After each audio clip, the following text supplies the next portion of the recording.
こんにちは、富尾77です。今日は外国人観光客にも大人気のスポット、渋谷スクランブル交差点から公園通りを紹介します。まず最初は渋谷駅を出てすぐのここ忠犬ハチ公像です。スクランブル交差点のすぐ横にあるハチ公像が交差点の魅力を補完しています。待ち合わせスポットとしてハチ公像は忠犬ハチ公の感動的な物語と結びついており、単なる銅像以上の文化的意味を持っています。交差点とハチ公像が一体となって渋谷の駅前というランドマークを形成しており、観光客にとって最もわかりやすく立ち寄りやすい最初の目的地となっています。忠犬ハチ公像。ここにも多くの外国人が列を作って写真を撮っています。今や多くの外国人にも知られている渋谷スクランブル交差点を僕の視点でお届けします。このハチ公像の物語を少し説明します。一匹の秋田犬が亡くなった主人を10年もの間、毎日ここで待ち続けたという実話から生まれた物語です。飼い主は東京大学の上野英三郎教授。1925年、上野教授が亡くなって最初の数日、ハチは家の中に入り、その部屋で亡くなった主人の形見の衣服を見つめていたという逸話があります。それ以降、ハチは毎日渋谷駅に通い続けます。亡くなった主人が帰ってくるのを毎日待ち続けました。しかも約10年近くです。ハチは毎日夕方になると必ずこの駅前に現れたといいます。その姿は忠犬ハチ公として新聞に取り上げられたのをきっかけに人々の心に深く残りました。ハチは1935年に亡くなります。ハチ公の墓は東京都青山霊園で上野教授の墓の棒にあります。1987年にはハチ公物語として映画化され、主演は中台達也。さらに2009年にはハリウッドでリメイクされ、主演はリチャード・ギア。タイトルは八約束の犬。国や文化は違っても変わらぬ愛と絆が共感を呼び、世界中の人に知られる物語になりました。この物語は今も渋谷の象徴として語り継がれています。僕自身映画が大好きで、もちろんハチ公物語、中内達也主演もリメイク版八約束の犬も見ました。何度見ても胸が熱くなりますね。ここから歩いてすぐ。ここが渋谷の中心、スクランブル交差点です。今日は平日の火曜日です。なぜ渋谷のスクランブル交差点が世界的に人気なのでしょう。その秘密を探ります。渋谷スクランブル交差点の最大の特徴は、その巨大なスケールと通行量です。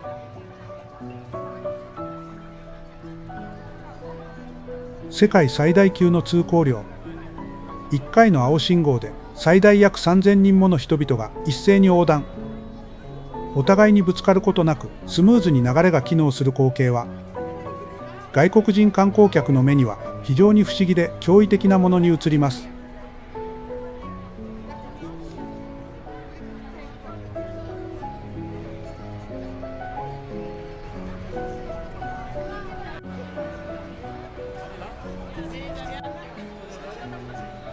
大勢の人間がぶつからない日本の秩序こそが日本人の特殊性を表しているのかもしれません。観光地としてのアイコン性、渋谷の都会感、混沌感、エネルギーを象徴する風景なので、世界中の旅行者が東京らしい場所として訪れます。メディア露出度の高さ、映画、テレビ、広告、MV、ニュースといった様々な映像媒体で使われることで、東京スクランブル交差点の図式が世界的に拡散しています。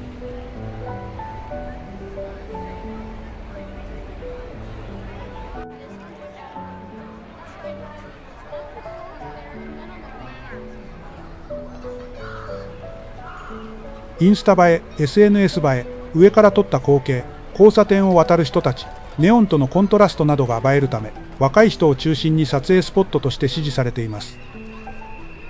都市の動を可視化できる場所として人の流れ、光、音が集中する点なので映像的なドラマチック表現に適しています。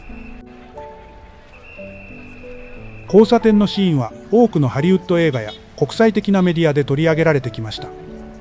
映画ロスト・イン・トランスレーションやワイルド・スピード・トキオ・ドリフト、そしてネットフリックスのアリス・イン・ボーダーランドなど、多くの作品がこの風景を舞台にしています。東京の象徴的な場所として世界中に認知されました。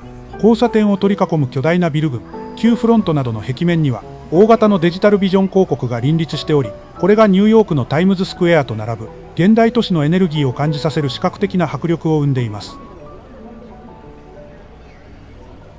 動画配信サイトでライブカメラの映像が人気を集めており、世界中の人がリアルタイムでこの光景を眺めています。この光と人の流れの中に、僕は東京のエネルギーを感じます。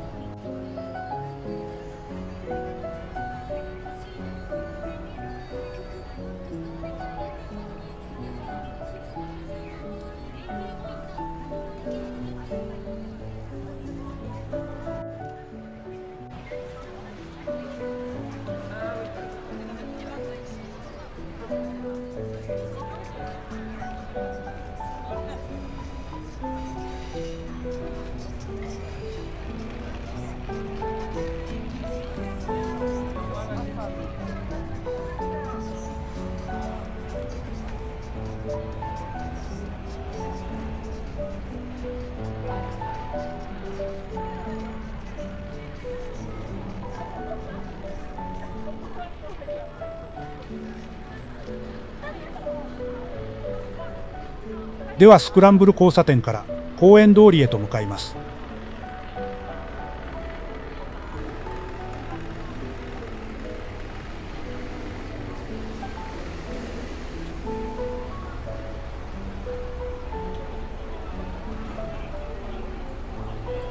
この西武百貨店 A 館、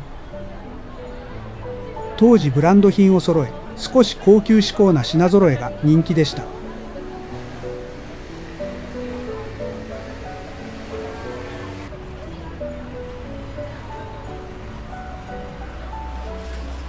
そして B 館ができて、この通りに注目が集まります。左側のこの通りもすごく発展しています。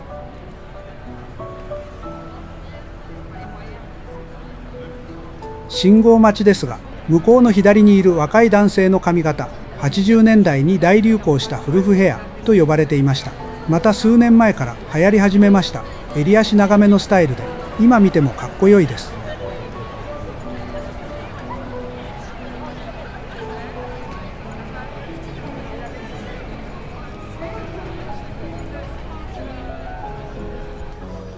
この交差点から左側が公園通りになります。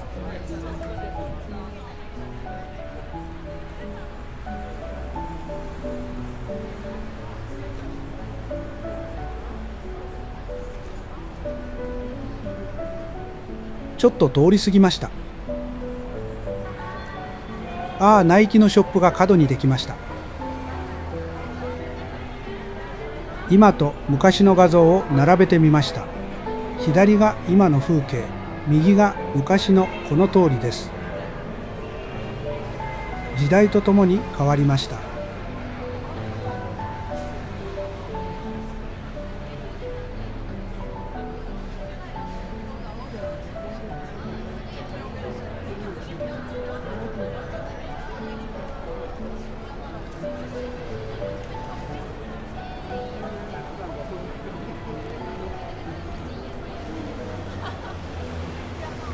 この通りは今も注目のショップは揃っています。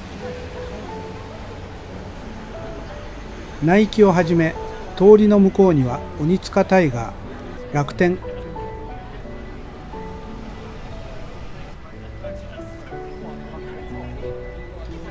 左には無印商品のショップ。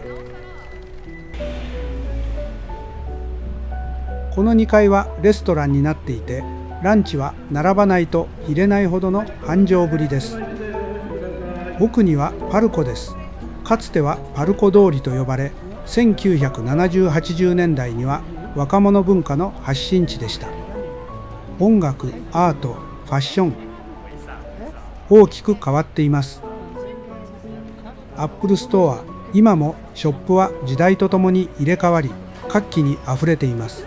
当時の渋谷を彩ったカルチャーは今もこの通りの奥に息づいています。専門家は坂の上のショッピングデパートは繁盛しないと言われていましたが、クリエイターや個性的なものを欲しがる人にとっては目が離せない存在でした。いつもここに来ると歩いている人たちや音楽、アート、ファッションなどからインスピレーションを得て感覚が刺激されました。当時の渋谷を彩ったカルチャーは今もこの通りの奥に息づいています。今日はその中でも僕が当時通い続けたパルコを中心に見ていきます。では渋谷パルコの中に入っていきます。久しぶりですのでワクワクしますね。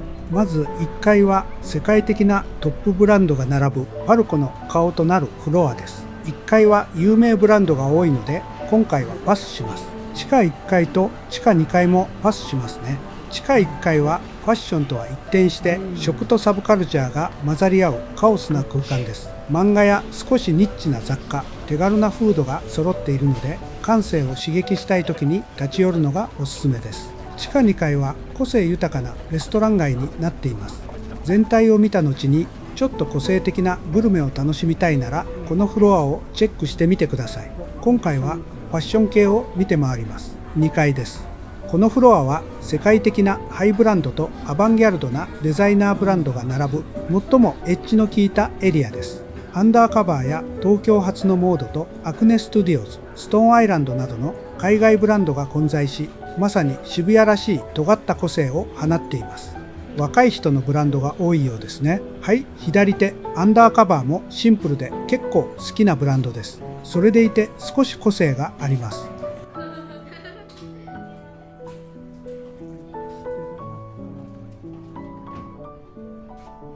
この靴すごいです。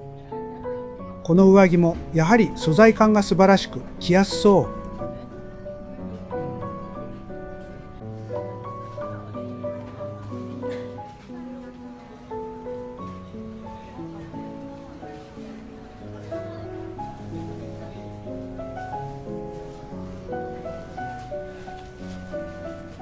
そしてステラ・マッカートニーも入っています。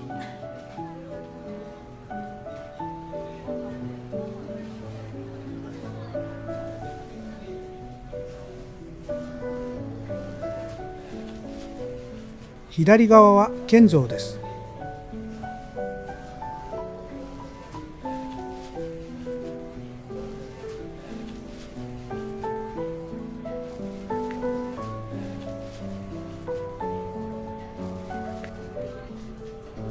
帽子の君島孝之の店が入っています。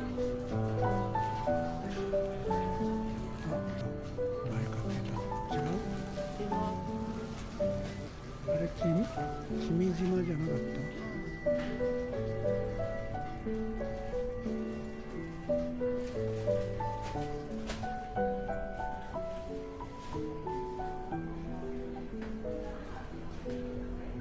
た。アクネストゥディオズです。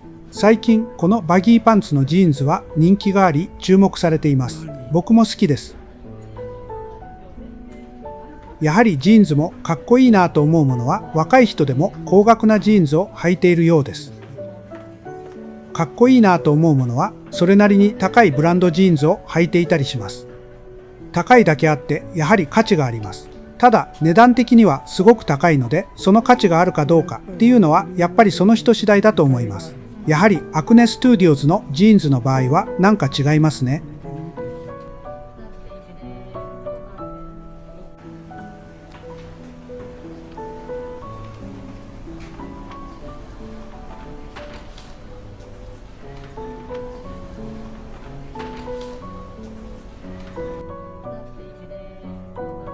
今若い人にも人気のブランドコムデギャルソンがありました。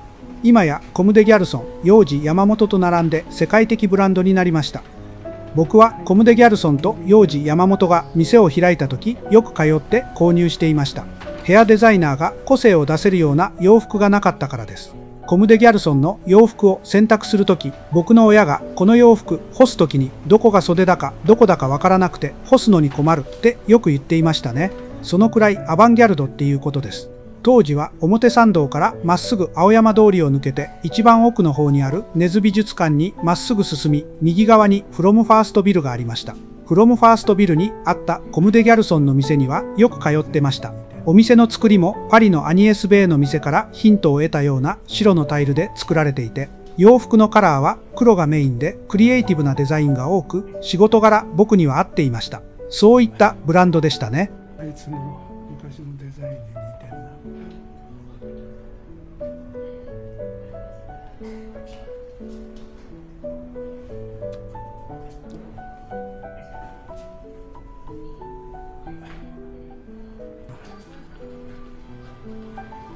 あいつの昔のデザインに似てんな。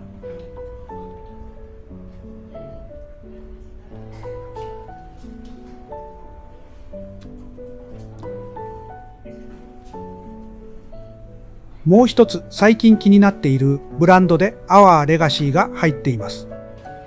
ここのジーンズも若い人に非常に人気で、このジーンズの特徴はダメージを印刷で作っています。ダメージ加工ではなくて印刷でダメージ加工を施しているのが特徴です。素材もそんなに分厚くなく非常に履きやすくて雰囲気が出やすいジーンズで人気があります。マルジェラなども入ってます。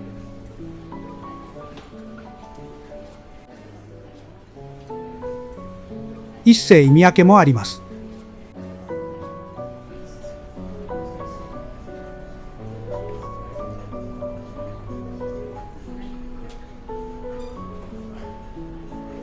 ストーンアイランドとか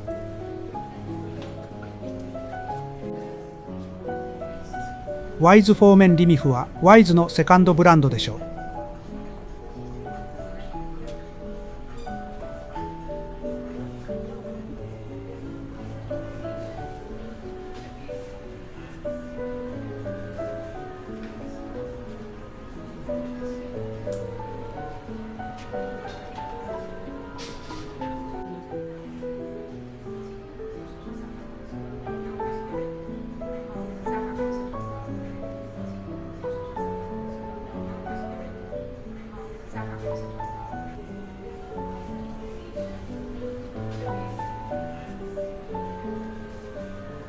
はい、では3階に向かってみます。3階はアドバンスコンテポラリーがテーマ、洗練された感度の高いブランドが集まっています。コム・デ・ギャルソンやワイズ、カラーといった日本を代表するデザイナーブランドに加え、ビューティフルピープルや APC などベーシックながらも一癖あるブランドの個性が光るフロアです。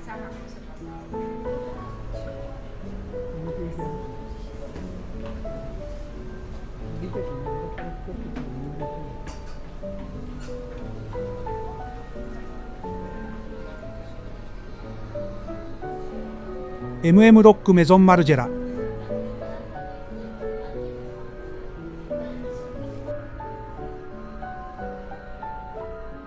サンタマリア・ノベッラ、僕の大好きな香水や化粧品ブランドです。サンタマリア・ノベッラはイタリア・フィレンツェの修道院をルーツとして設立され、香水や化粧品などが高い評価を得てきました。800年の歴史を持つ世界最古の薬局として世界中で愛用されています。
金子メガネ店も入っています。日本のメガネブランドとしては人気があります。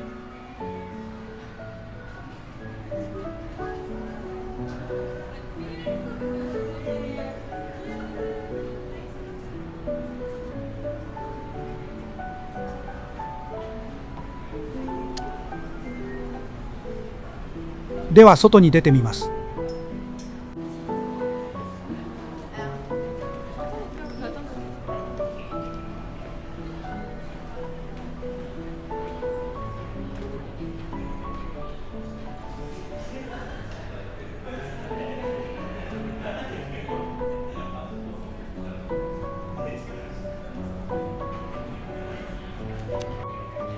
公園通りも見えます。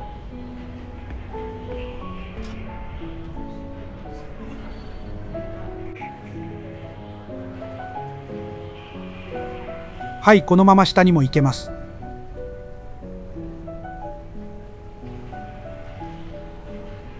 もう一度中に入ってみます。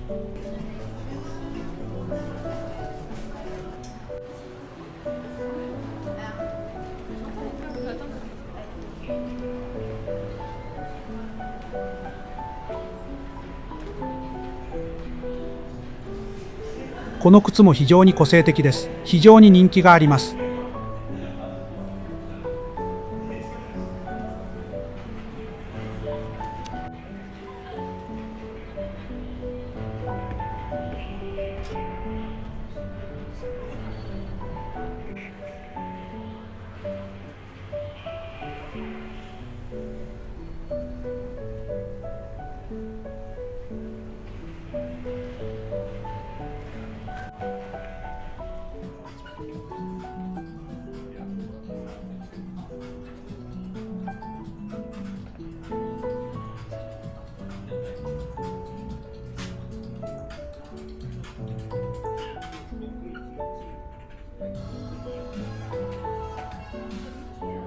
すごいね。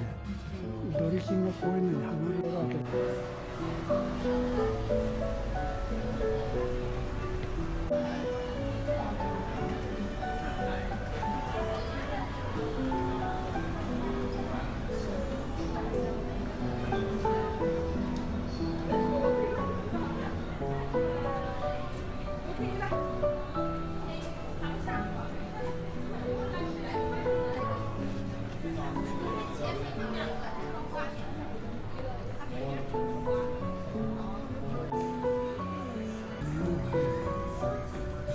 5階はファッションとカルチャーが交差するフロアです。特にアウトドアと東京のストリートが融合しています。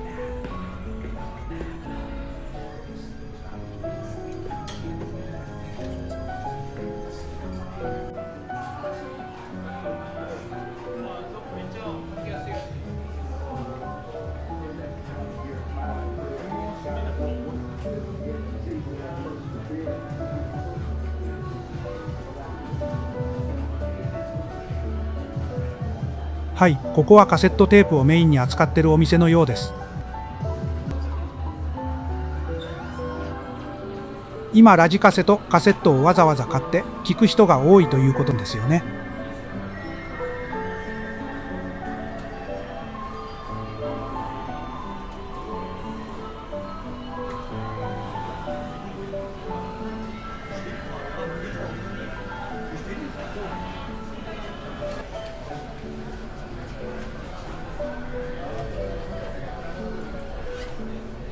5階はファッションとカルチャーが交差するフロアです。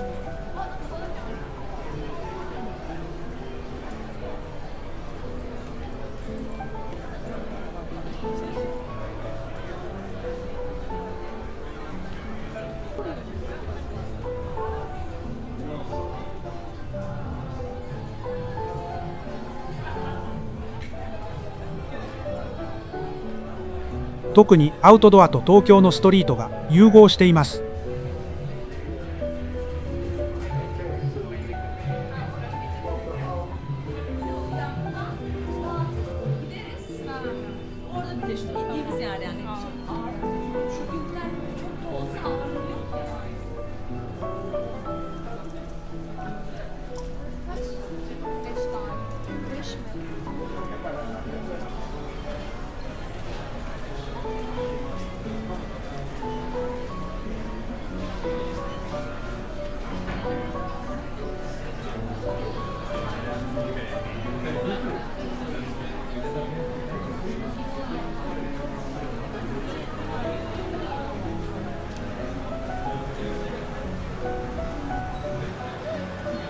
そして6階はサイバースペース渋谷がテーマの異空間です。ここは任天堂です。ここが渋谷パルコの最大の特徴かもしれません。ポケモンセンター渋谷や任天堂のオフィシャルストアなど、世界に誇る日本のゲームアニメカルチャーの巨大拠点が集結しています。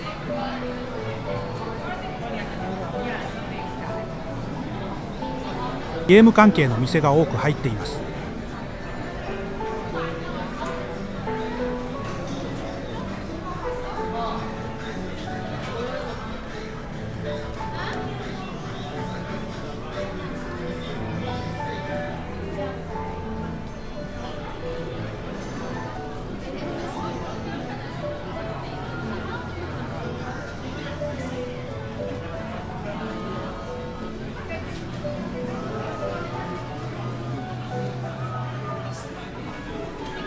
ゴジラやセガなどゲーム関係のお店がいっぱいあるので、やはり多くの外人に人気があります。今日は平日ですが、ひときわにぎわっています。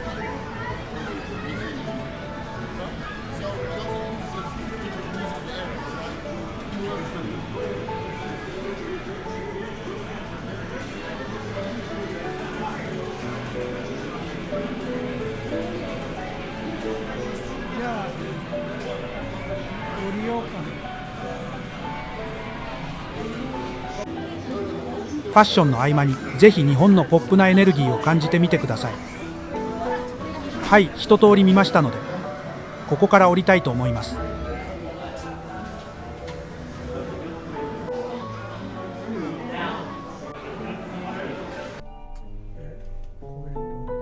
渋谷スクランブルを見たら、この公園通り、パルコ通りには絶対来た方が良いです。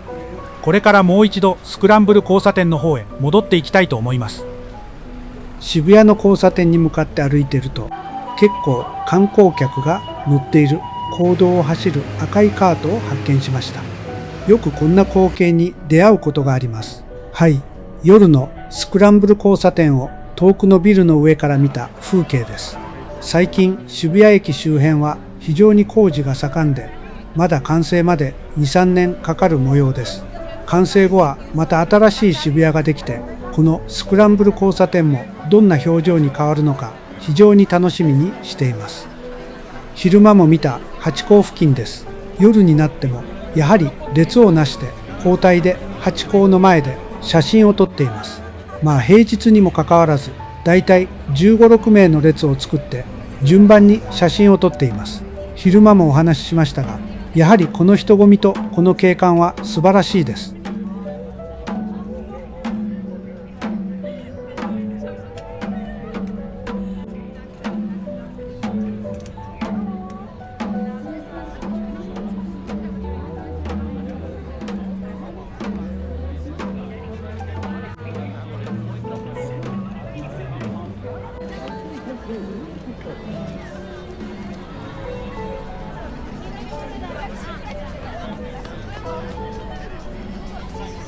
夜はますます輝きを増してきます。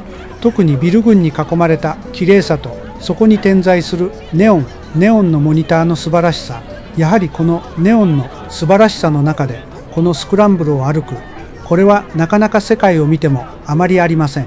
ロンドンのピカデリー、サーカス、そしてパリのコンコルド広場、シャンゼリゼ付近、そしてローマのペイン階段、どこを見ても観光客で人混みは多いですけれども、このようなビルに囲まれて、しかもランダムに歩く、これはやはりなかなかない光景です。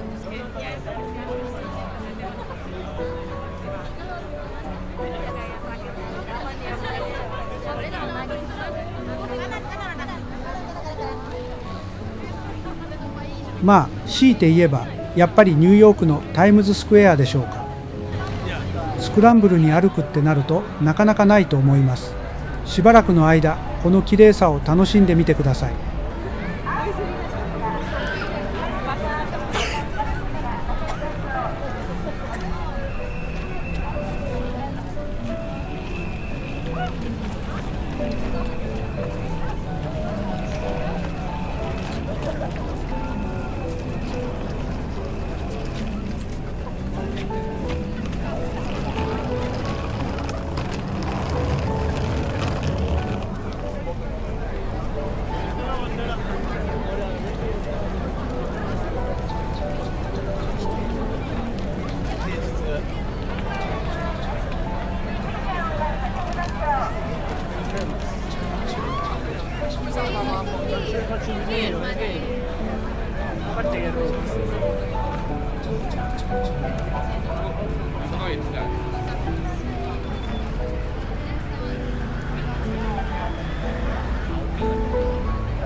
また渋谷スクランブル交差点は地下街もいろんな通りにつながっていて非常に便利になっています。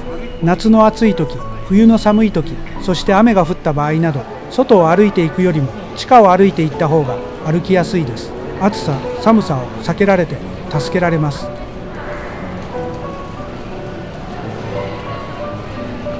また機会があったら中も紹介したいと思います。